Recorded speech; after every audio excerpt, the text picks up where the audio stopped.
Na nossa leitura dessa segunda metade do Evangelho de Marcos, nós estamos vendo Jesus preparando o discipulado dos seus discípulos. E que se o caminho da cruz molda o caminho de Jesus, o caminho da cruz também deve moldar o discipulado daqueles que o seguem. Nós já vimos a impotência de alguns discípulos em expulsar um demônio e, ao mesmo tempo, a arrogante presunção deles de proibir alguém que estava fazendo isso só porque não era do mesmo grupo que eles. Eles continuam fazendo esses jogos de hierarquia, esses jogos de poder, e Jesus precisa continuar moldando o caminho de discipulado deles à semelhança do caminho da cruz. E hoje, no nosso texto, e particularmente o meu texto predileto desse evangelho, nós vamos ver Jesus continuando a ensinar os seus discípulos depois que ele ensina sobre ser o servo e último de todos e de viver em paz uns com os outros. Olá, tudo bem com você? Seja bem-vindo aqui ao nosso canal. Se é a sua primeira vez aqui com a gente, considere se inscrever para você ter acesso a todos os nossos conteúdos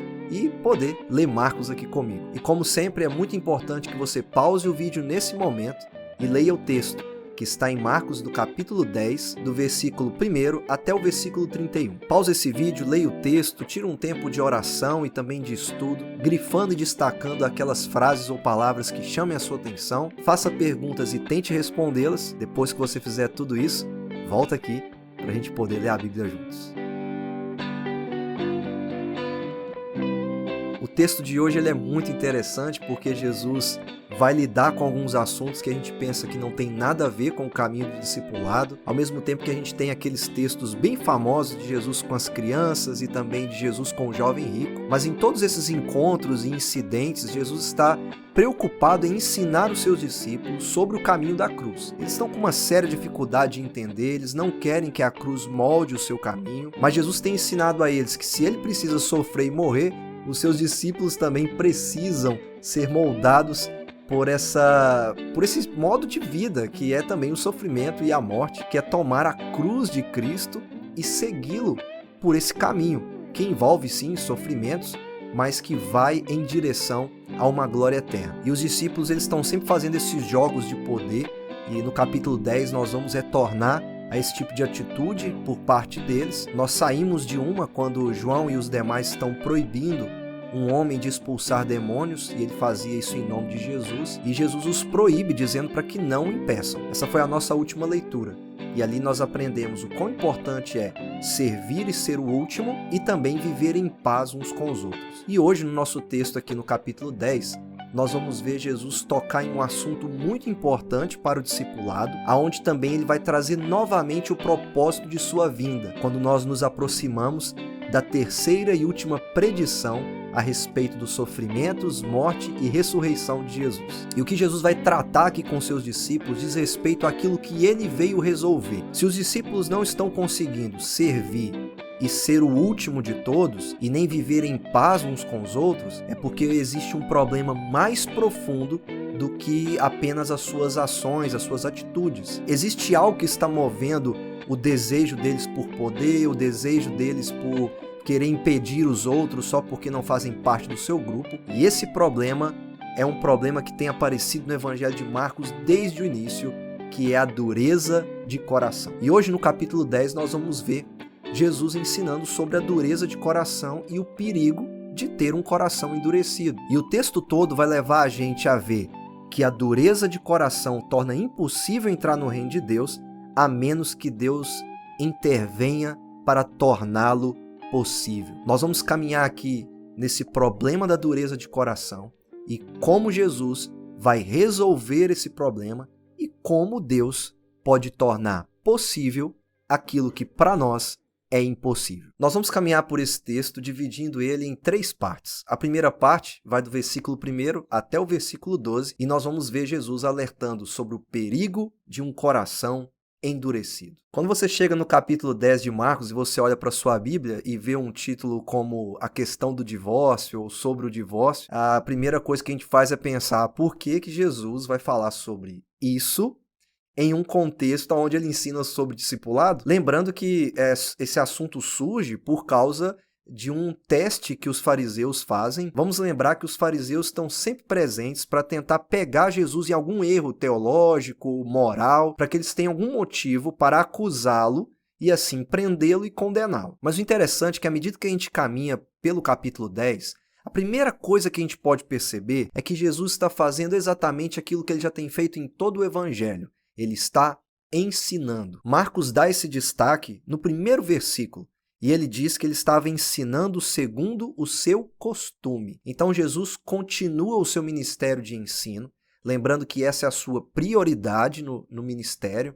Ele veio para pregar e ele continua pregando e ensinando a respeito do arrependimento e da fé, a respeito da palavra do Senhor. É nesse momento que alguns fariseus se aproximam de Jesus e a intenção deles é provar Jesus em alguma coisa e testá-lo. E qual é a pergunta deles? Em relação ao casamento, em relação ao divórcio. E eles perguntam assim no versículo 2: é permitido ao homem divorciar-se de sua mulher? E aí o que Jesus diz no versículo 3?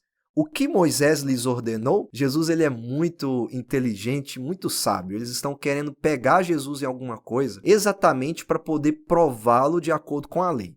Se Jesus responde de um lado, eles podem acusá-lo de que ele não está seguindo a lei de Moisés. Do outro, eles podem acusá-lo de qualquer outra coisa, de estar aprovando um divórcio fácil e um casamento que não vai durar por toda a vida. Então há um grande perigo aqui, porque eles estão fazendo isso com más intenções. Existe uma maldade por trás daquilo que os fariseus estão fazendo. Mas o foco de Jesus aqui é voltar com essa pergunta para eles, para que Jesus então saiba o que está no coração deles. Eles perguntam sobre divórcio e Jesus pergunta o que está na lei de Moisés e eles respondem.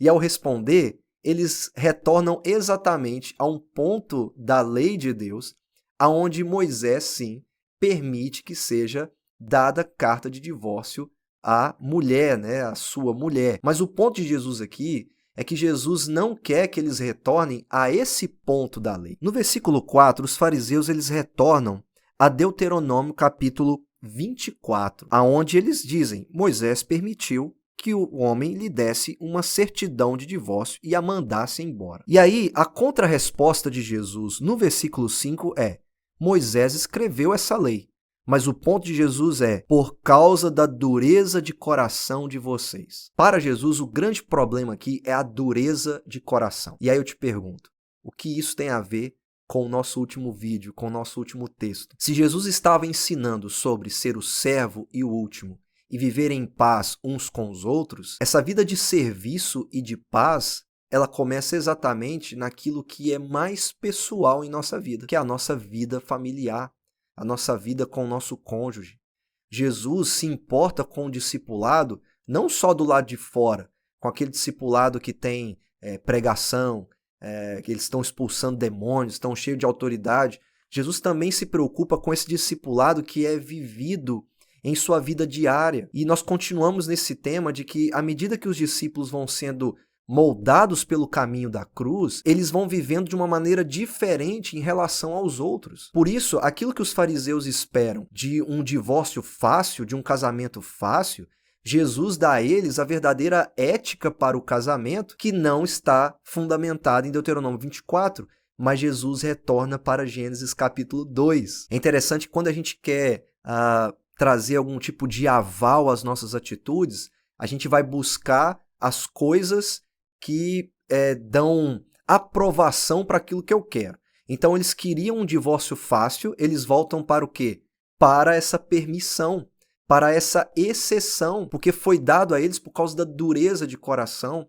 Eles estavam abandonando suas esposas por qualquer razão. Eles estavam buscando um casamento fácil, onde a sua esposa fizesse algo que o desagradasse, ele poderia simplesmente abandoná-la. Mas isso acontece por causa da dureza de coração. Ao invés de irem para o princípio, eles vão para a exceção. Eles vão para aquilo que não é o padrão, para aquilo que não é a excelência de Deus. Jesus, por outro lado, vai para o que é excelente, vai para o que é o padrão de Deus para o homem e para a mulher. Jesus, no versículo 6, vai até Gênesis capítulo 2 e diz assim: mas no princípio da criação, Deus os fez homem e mulher. Por esta razão, o homem deixará pai e mãe e se unirá à sua mulher, e os dois se tornarão uma só carne. Assim, eles já não são dois, mas sim uma só carne.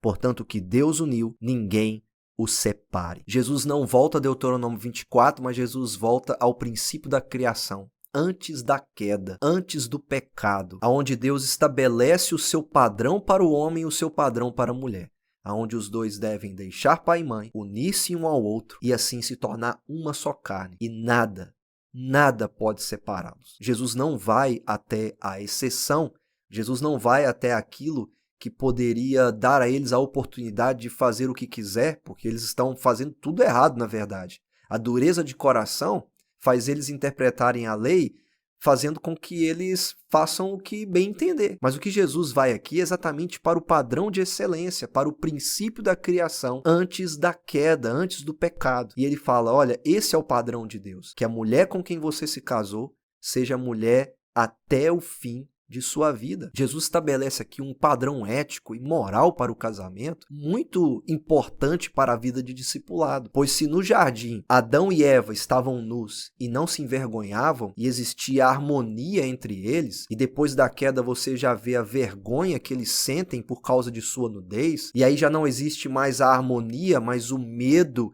e aquela sensação de vulnerabilidade um para com o outro, aonde um disputa contra o outro para quem é mais culpado ou para quem é o seu próprio Deus dentro do reino que eles estão criando para si. Jesus, ao restaurar aqui Gênesis 2, ele está dizendo aos seus discípulos, vivam em harmonia com suas esposas, vivam em harmonia dentro de sua casa, seja o servo e último dentro do seu lar e viva em paz com aqueles que estão dentro do seu lar. Por isso esse texto não está jogado aqui à toa. Jesus tem um propósito de ensinar o discipulado para os seus discípulos, mostrando para eles que se eles devem servir aos outros e ser o último e também viver em paz uns com os outros, isso também deve existir na sua vida familiar. E como não era de se estranhar, os discípulos também aparecem nessa história e eles precisam ser ensinados por Jesus. E aí no versículo 10, quando eles voltam para casa, os discípulos então recebem o ensino de Cristo quando ele diz no versículo 11, todo aquele que se divorciar de sua mulher e se casar com outra mulher estará cometendo adultério contra ela. Esse texto fica muito claro se lido à luz de Mateus 19, porque quando em Mateus 19 os fariseus testam Jesus, os discípulos falam assim, se essa é a condição para o homem, no que diz respeito à sua mulher, então é melhor não se casar. O ponto é, a mentalidade dos discípulos é a mentalidade dos fariseus. Por isso que Jesus precisa levar um ensino para casa, onde ele precisa também ensinar os discípulos, porque eles estão sendo moldados pela mentalidade dos fariseus, pela mentalidade dessa religião superficial. Então aquilo que os fariseus estão dizendo é o que os discípulos pensam. Por isso, o caminho deles precisa ser moldado pela cruz. Não só na sua vida de discipulado, no seu ministério, mas também na sua vida de discipulado, na sua vida mais pessoal, que é a sua vida familiar. Jesus precisa levar um ensino para casa, para mostrar para os seus discípulos, cuidado com a dureza de coração. Essa dureza de coração não só impede que vocês entrem no reino, como impede também que vocês sejam os servos, os últimos e vivam em paz uns com os outros. Esse é o ponto de Jesus aqui no texto.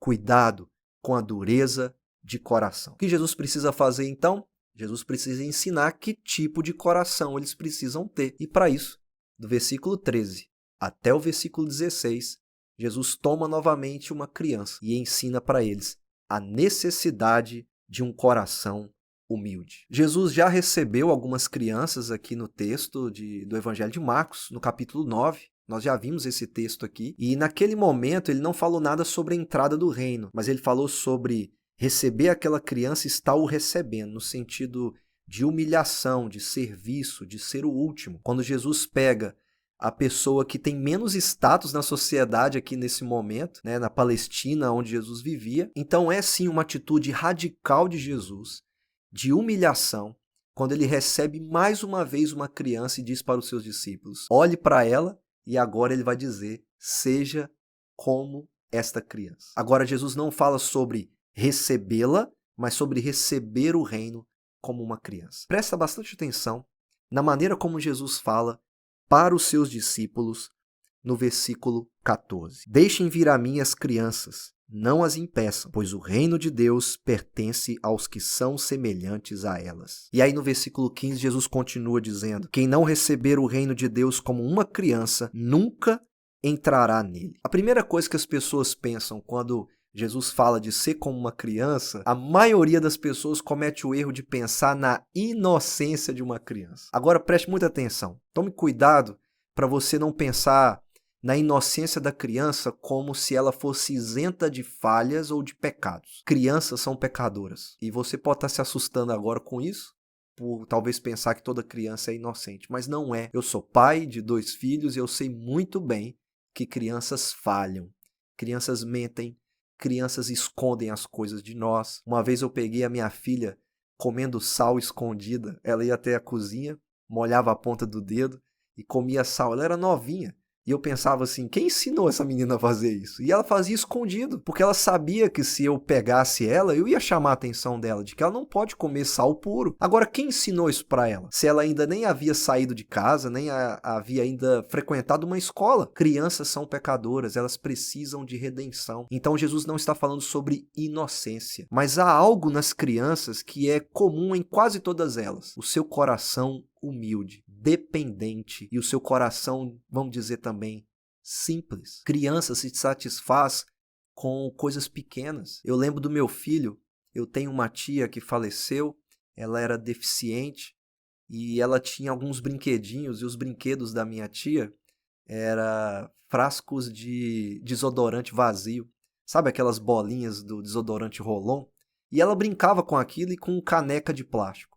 E meu filho era pequeno, e ele amava brincar com a minha tia com embalagens vazias de desodorante e bolinhas de desodorante. Para ele era fantástico brincar com ela com objetos tão simples, porque criança não está muito preocupado se aquilo é caro ou se aquilo vai trazer algum status para ela. O importante para ela é brincar. Então o que Jesus está dizendo aqui é: seja como uma criança na sua dependência de Deus, na sua dependência e humildade do seu coração e simplicidade, de estar sempre satisfeito com aquilo que Deus te dá, mas principalmente a dependência de Deus, sabendo que não é nenhuma ação, nenhuma atitude sua que te torna merecedor de entrar no reino, mas é por causa de uma obra poderosa de Deus em seu coração. E um coração dependente e humilde sabe que somente Deus pode tornar o seu coração receptivo à palavra e que pode tornar possível a sua entrada no reino de Deus. Portanto, não entrará no reino de Deus aquele que não se tornar como uma criança ou aquele que não ser como uma criança. A chave aqui é essa humildade radical, simplicidade de coração, dependência completa de Deus, para que Ele possa transformar o nosso coração endurecido. E aí nós chegamos na última parte desse texto, que vai do versículo 17 até o versículo 31 do capítulo 10. Se nós precisamos ter cuidado com o coração endurecido e que a resposta é um coração humilde e dependente, como o nosso coração se torna humilde e dependente? É isso que Jesus vai ensinar. Algo que é impossível para o homem, mas é possível para Deus. Assim, então, Jesus fala sobre a necessidade de uma obra poderosa de Deus no coração. E quem nós temos nessa última parte? Um jovem rico. Nós temos aqui um homem cheio de status social. Esse é um jovem que a gente poderia dizer que ele é muito bom, porque ele é muito rico, mas também porque ele é muito obediente. Isso fica bem claro do texto. Esse jovem se aproxima de Jesus, chama ele de bom, e Jesus responde a ele no versículo 18 que ninguém é bom a não ser Deus. E aí logo em seguida Jesus fala para ele assim: você conhece os mandamentos: não matarás, não adulterarás, não furtarás, não darás falso testemunho, não enganarás ninguém, honra teu pai e tua mãe. E aí o jovem responde: mestre, a tudo isso tenho obedecido desde a minha adolescência. Jesus então fala para ele no versículo 31, falta-te uma coisa. Pensa você chegar para essa pessoa que é aparentemente muito boa, muito obediente e, acima de tudo, tem muitos bens. Porque a gente vai descobrir no texto que ele era proprietário ou dono de uma grande riqueza. E aí Jesus diz para ele assim: mas está te faltando uma coisa. Não é estranho isso? Você pensar que Jesus olha para tudo isso, mas ele nota que há algo que aquilo que é externo não mostra a real necessidade daquele rapaz. Porque se fôssemos nós avaliando, nós diríamos que nada falta a esse jovem. Mas Jesus percebe que falta a ele alguma coisa. E o que falta a ele? Jesus diz logo em seguida: vá, venda tudo que você possui e dê o dinheiro aos pobres, e você terá um tesouro no céu. depois venha e siga-me. Primeira coisa, ele precisa ir e abdicar de tudo que ele tem. Ele precisa abrir mão de tudo. Isso está muito ligado ao discipulado que Jesus ensinou no capítulo 8, onde Jesus fala sobre deixar tudo para segui-lo. Mas o ponto de Jesus aqui é: falta você me seguir. Falta você ser desapegado dessas coisas para me seguir. O ponto de Jesus aqui é que ele precisa segui-lo no caminho da cruz. Coisa que os fariseus não estão fazendo e nem os discípulos estão fazendo. O que Jesus quer mostrar para os seus discípulos: só existe um caminho para a entrada no reino de Deus. E esse caminho é um caminho moldado pela cruz de Cristo. O que acontece com esse rapaz? A história nos conta, no versículo 22, que diante de tudo isso, diante de tudo que Jesus falou para ele ficou muito abatido, se afastou e foi embora, porque ele tinha muitas riquezas. Esse homem tinha coisas que eram mais importantes do que Jesus nesse momento. Ele deixa Jesus, ele vai embora entristecido, porque ele não quer abrir mão das coisas que tem para seguir a Jesus por um caminho moldado pela cruz. Um caminho que se humilha para receber pessoas sem status algum, um caminho que é servo e último de todos, um caminho de viver em paz uns com os outros. Uma pessoa rica, como ele, poderia mandar em muitas pessoas e não viver em paz com elas. Uma pessoa rica como ele poderia mandar muitas pessoas para que fizessem trabalhos por ele e ele não servir ninguém. Então ele tem muita coisa para abrir mão para poder seguir a Jesus. E por isso ele fica triste, porque existem coisas que são mais importantes do que Jesus para ele. E ele vai embora. Ele não segue a Jesus no caminho da cruz. E com isso Jesus identifica a riqueza como um problema para a entrada no reino. Jesus diz para os discípulos assim: filhos, como é difícil entrar no reino de Deus. É mais fácil passar um camelo pelo fundo de uma agulha do que um rico entrar no reino de Deus. E ele fala isso um versículo antes, no versículo 23. Como é difícil aos ricos entrar no reino de Deus. Ele fala duas vezes. Como é difícil alguém que confia nas suas riquezas, alguém que considera outras coisas mais importantes do que Jesus, entrar no reino de Deus. Ao invés de abrir mão das coisas daqui para receber a maior glória, prefere abraçar as coisas daqui, abrindo mão de uma vida completa e de glória eterna na presença de Jesus. Com isso, Jesus não está dizendo que todos os ricos do mundo não entrarão no reino de Deus. Existem pessoas que não têm nenhuma riqueza, mas que são presunçosas e orgulhosas, e que se acham boas o bastante para ir para o céu. O foco de Jesus aqui, ou a chave para a gente entender tudo isso, é que nós não entramos no céu a não ser que Deus trabalhe em nosso coração. Independente se é pobre ou se é rico, se tem muito ou se tem pouco. O importante é abdicar de tudo, abnegar de tudo, é uma humildade radical, uma simplicidade radical, mesmo vivendo com muito, para poder seguir a Jesus em um caminho moldado pela cruz. De pessoas que consideram Jesus mais importantes do que suas riquezas e suas conquistas. O ensino de Jesus aqui ele é muito claro, tanto que os discípulos ficam um pouco chocados, né? Porque o rapaz vai embora e eles começam a questionar Jesus. Se ele não pode ser salvo, quem então pode ser salvo? E essa é a grande pergunta de todo o capítulo 10. Neste caso, quem pode ser salvo? Eles conciliavam a riqueza com o favor divino. É muito comum isso na mentalidade deles. Quem tem muito é porque tem muito do favor de Deus. E Jesus inverte tudo isso. Não, vocês estão pensando tudo errado. Quem me segue é que tem o favor de Deus. Quem é moldado pela cruz é que experimenta a graça e o favor de Deus. Não é o que tem muitas riquezas. Mas essa é a pergunta importante para o texto. Quem pode ser salvo? E eu te pergunto, quem pode ser? Quem pode de fato entrar no reino de Deus? E a resposta de Jesus é: para o homem é impossível, mas para Deus não. Todas as coisas são possíveis para Deus. E aí deixa eu abrir um parênteses aqui para fazer uma correção muito importante. Tem muita gente que usa esse texto para dizer que eu posso tudo por causa de Deus. E esse posso tudo geralmente envolve alguma conquista material, alguma coisa relacionada à vida pessoal ou até mesmo à saúde física. Mas não é disso que Jesus está falando. Nós estamos em um contexto onde um rapaz muito rico não segue Jesus para amar as suas riquezas. E onde Jesus ensina sobre o caminho de discipulado, que é um caminho moldado pela cruz. E a pergunta dos discípulos diz respeito à salvação. Então, o que é impossível para o homem? Entrar no reino de Deus por sua própria força, pelas suas riquezas, por aquilo que ele tem. É impossível para o homem salvar a si mesmo e ir para o céu.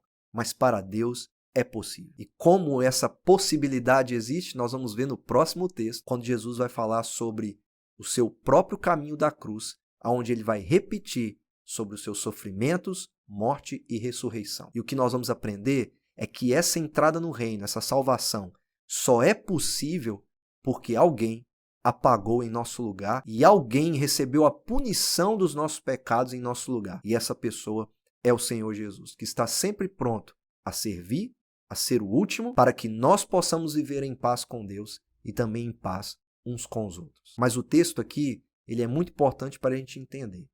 Cuidado com a dureza de coração, tenha um coração humilde e dependente, e esse coração só poderá ser humilde e dependente a menos que Deus opere poderosamente em seu coração, tornando possível aquilo que é impossível. E como todo esse texto termina, os discípulos falam assim no versículo 28, nós deixamos tudo para te seguir e nós. E aí Jesus diz para eles, ninguém que tenha deixado casa, irmãos, irmãs, mãe, pai, filhos ou campos por causa de mim e do evangelho, deixará de receber 100 vezes mais, já no tempo presente, casas, irmãos, irmãs, mães, filhos e campos, e com eles perseguição, e na era futura a vida eterna. Eu realmente gosto da maneira como Jesus termina esse texto.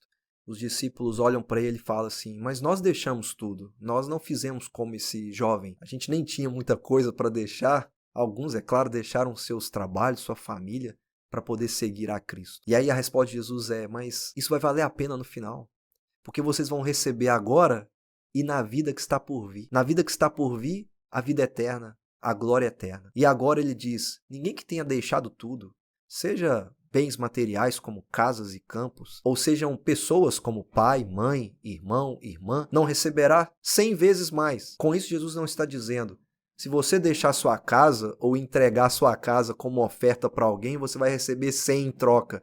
Não é um tipo de investimento imobiliário ou um investimento bancário. O que Jesus está falando é sobre receber novas casas, novos campos, novas famílias, à medida em que você experimenta a vida no reino aqui, através do quê? Da igreja. Imagina pessoas no mundo inteiro que nesse exato momento estão se convertendo, estão recebendo Jesus em suas vidas e vivem em famílias extremamente radicais e que por muitas vezes são abandonadas pelos seus próprios pais porque se converteram. Perdem também irmãos e irmãs porque se converteu. Agora eu te digo, essa pessoa que foi rejeitada pelo pai e pela mãe recebe muitos outros pais na igreja, muitas outras mães na igreja, muitas irmãs e muitos irmãos. Eu lembro de discipular um rapaz que experimentou isso na vida como crente. Ele dizia para mim que na igreja ele ganhou novos pais e novas mães, novas casas aonde ele é recebido, uma nova família para chamar de sua, que não é de sangue, mas é a família da fé. Então o que Jesus está dizendo para os discípulos é, vocês deixaram tudo, mas vocês vão receber muito mais. E de fato vão receber. A igreja vai ser plantada, vai crescer nas casas através de famílias e os discípulos, mesmo tendo perdido tudo, vão receber muitos pais, muitas mães, muitos irmãos e muitas irmãs. Essa vida no reino aqui pode ser experimentada através da vida na igreja, enquanto nós aguardamos ansiosamente a vida que está por vir, que diz respeito à vida eterna e à glória eterna. E assim Jesus encerra o texto dizendo, contudo, muitos primeiros serão últimos e os últimos serão primeiros. Quem é o primeiro que se torna o último? O jovem rico. Quem são os últimos que se tornarão os primeiros? Os discípulos. Em outras palavras, é primeiro, aqui no mundo, aquele que abandona o caminho da cruz para seguir o caminho da riqueza. É o último aqui, aquele que abre mão de tudo para seguir o caminho da cruz. A maneira mais fácil de entender é que o primeiro aqui em tudo isso é o jovem rico.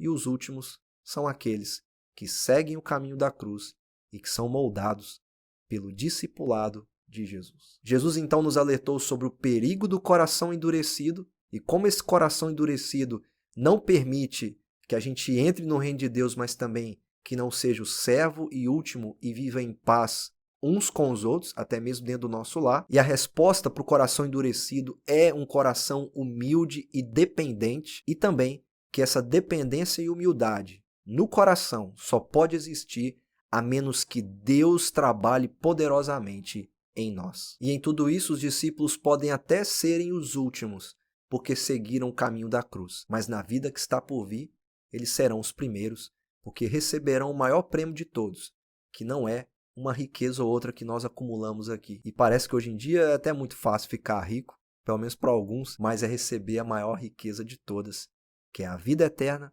e a glória eterna. E para nós fica fácil da gente pensar, o que nos impede hoje de seguir a Jesus? Será que é o meu coração endurecido? E esse coração endurecido, ele existe porque eu estou apegado a coisas que eu considero mais importantes que Jesus? Essas são perguntas que você pode fazer para si mesmo, à medida em que você encontra no texto a resposta para o seu coração. E essa resposta é um coração dependente e humilde, que só existe por causa de uma ação poderosa de Deus na sua vida. E na nossa próxima leitura, nós vamos descobrir como Deus trabalha poderosamente em nós, quando nós olharmos para a obra de Jesus na cruz e na sua ressurreição. E à medida em que nós esperamos essa vida eterna, essa glória futura, nós experimentamos os versículos 29 a 30 do capítulo 10, vivendo em comunhão com a igreja, desfrutando da companhia de mães, pais, irmãos e irmãs, que trazem uma grande alegria para nós, de que mesmo tendo deixado tudo e tendo sido abandonado por todos, podemos experimentar na vida da igreja uma comunhão que nós não conseguimos experimentar em nenhum outro lugar. Essa comunhão só é possível se nós formos servos uns dos outros, os últimos, e vivermos em paz uns com os outros, não deixando o nosso coração endurecido nos dominar, mas sermos dominados pela palavra de Deus, trabalhando poderosamente em nós. Bom, então essa é a nossa leitura de hoje no Evangelho de Marcos. Espero que você tenha aprendido muito aqui. E se você ainda não se inscreveu, se inscreva aqui no nosso canal para você continuar fazendo essa leitura comigo. Lembra também de deixar o seu gostei, isso ajuda muito a gente a crescer. E é claro, compartilhar esse vídeo lá no seu grupo de WhatsApp com o seu amigo, para que outras pessoas também possam ler Marcos e crescer no caminho da cruz e na vida de discipulado seguindo a Jesus. Fica com Deus, que Ele te abençoe grandemente. Nos vemos na nossa próxima leitura. Até a próxima e um grande abraço.